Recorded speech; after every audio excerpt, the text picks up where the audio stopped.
ఇటీవల కాలంలో assured investment నుంచి స్పెక్యులేటివ్ ఇన్వెస్ట్మెంట్ వైపుగా younger middle class individuals shift అవుతున్నారు. మనకు పూర్వకాలంలో మన పేరెంట్స్ అలాగే గ్రాండ్ పేరెంట్స్ టైంలో ఏమైనా సేవింగ్స్ ఉంటే పోస్ట్ ఆఫీస్లో పెట్టుకునేవారు, బ్యాంక్ డిపాజిట్లో పెట్టుకునేవారు. కానీ కాలక్రమేణా ప్రభుత్వ విధానాలు ఈ బ్యాంక్ డిపాజిట్లో, స్మాల్ సేవింగ్స్, పోస్టల్లో ఇలాంటి ఇన్వెస్ట్మెంట్లో పెట్టుకునే వాటిని లెస్ అట్రాక్టివ్గా చేసి సాధారణ ప్రజానికాన్ని స్టాక్ మార్కెట్ వైపుగా వెళ్ళేలా ప్రభుత్వ విధానాలు ప్రోత్సహిస్తున్నాయి. మీరు చూడండి, డిపాజిట్ల పైన చాలా ఇంట్రెస్ట్ రేట్ తక్కువగా ఉంటున్నాయి. అందులో వచ్చిన ఇన్కమ్ కూడా మళ్ళీ ఇన్కమ్ ట్యాక్స్ ఉంటుంది. సో ఫలితంగా ఏమవుతుందంటే సేవింగ్స్ అష్యూర్డ్ రిటర్న్, అంటే తప్పనిసరిగా ఆదాయం వచ్చేటువంటి సేవింగ్ ఇన్స్ట్రుమెంట్స్.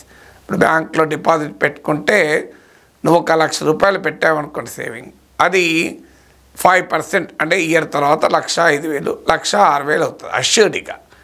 అలాగే మీకు పోస్టల్ సేవింగ్స్ కూడా అష్యూర్డ్, స్మాల్ సేవింగ్స్ కూడా.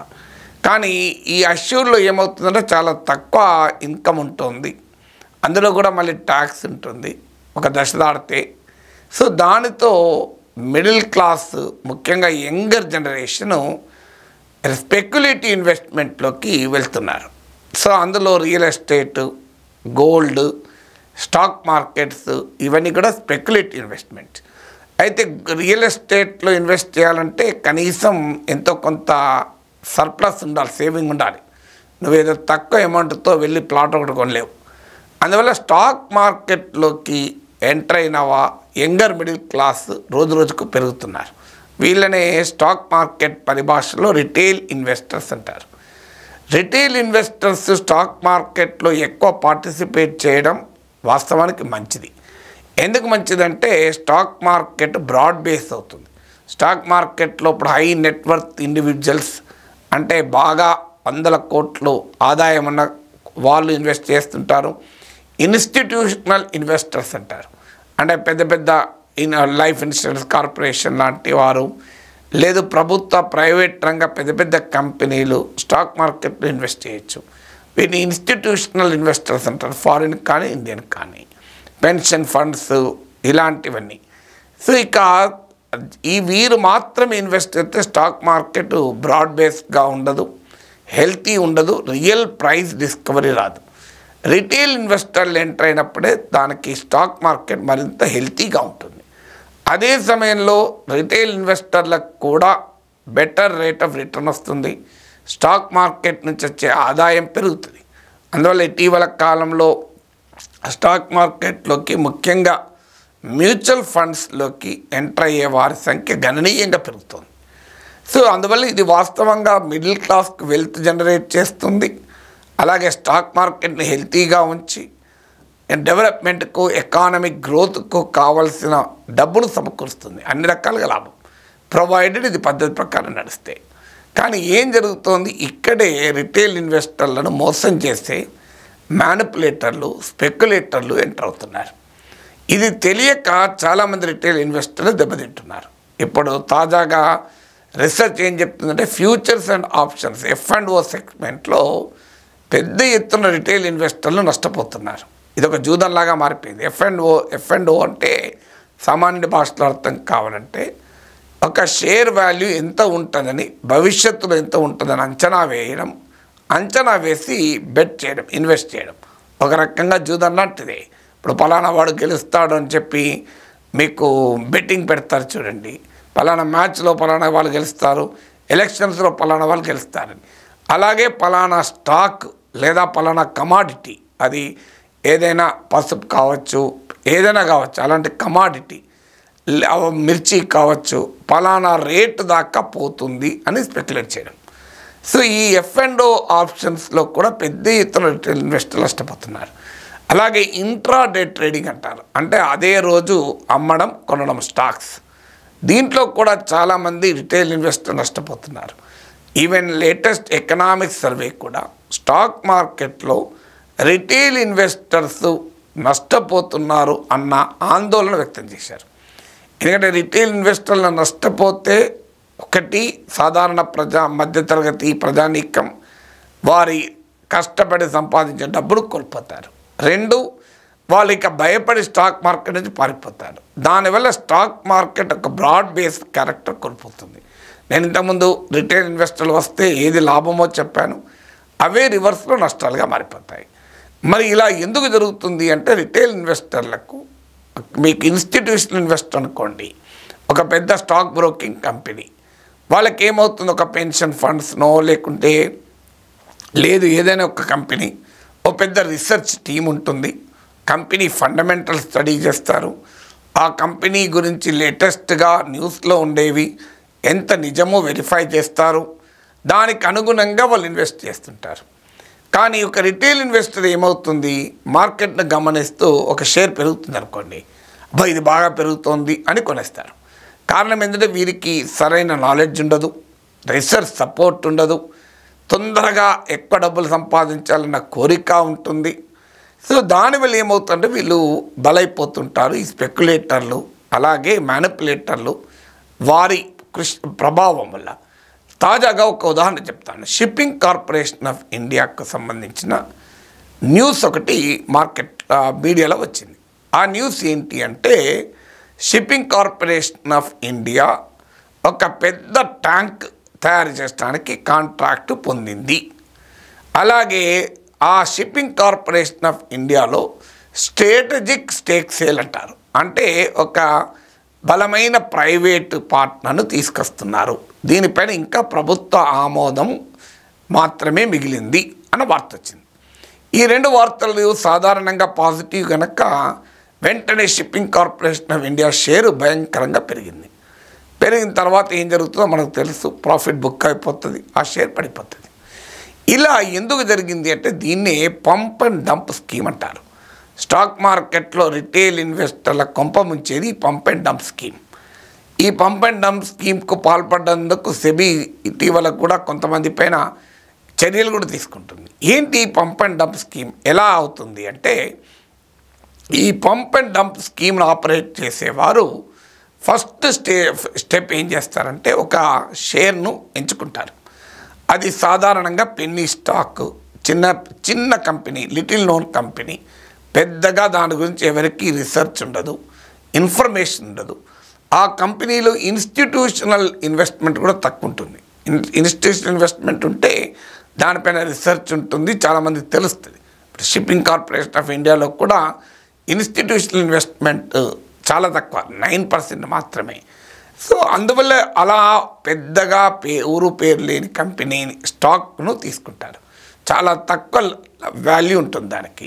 దాని గురించి మార్కెట్లో సమాచారం ఉండదు, ఎక్కడా సమాచారం ఉండదు, ఎవరు డిస్కషన్లో ఉండదు, పెద్దగా రీసెర్చ్ జరగదు, దానిపైన ఏ ఇన్స్టిట్యూషనల్ ఇన్వెస్టరు దాంట్లో పెట్టుబడి పెట్టడు, అందువల్ల ఏది ఉండదు. అలాంటి స్టాక్ను ఫస్ట్ ఐడెంటిఫై చేస్తారు. ఐడెంటిఫై చేశాక ఏం చేస్తారంటే ఆ స్టాక్లో వాళ్ళు పెద్ద ఎత్తున కొనడం మొదలు పెడతారు. అంటే ఆ ఊరు పేరు లేని స్టాక్లో భారీగా ఇన్వెస్ట్ చేస్తారు.